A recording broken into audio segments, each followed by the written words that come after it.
দুধ পটল আমার হয়ে গেছে। বন্ধুরা, আজ আমি করব দুধ পটল।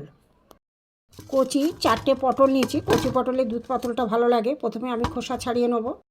দুধ পটলের জন্য এখানে 3টে কাঁচা লঙ্কা, এখানে আদার কুচি, এখানে কাজু বাদাম, এখানে কয়েকটা কিশমিশ নিয়ে আমি শিলে বেটে নেব। কড়া বসিয়ে দিয়েছি, তেল দিয়ে দেবো সর্ষের তেল। গোটা জিরে, গোটা গরম মশলা দিয়ে দিই, একটা শুকনো লঙ্কা দিয়ে দিয়েছি। পটলগুলোকে আমি এইভাবে কেটে নিয়েছি, মাঝখান থেকে একটু চিড়ে নিয়েছি খোসা ছাড়িয়ে। সুন্দর একটা সেন্ট বেরিয়েছে।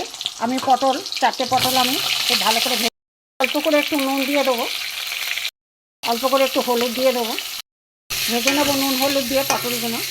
এখানে অল্প করে জিরে ধনে গুঁড়ো দিয়ে দিই, কাজু কিশমিশ কাঁচা লঙ্কা এইটা আমি দিয়ে দেবো বাটা।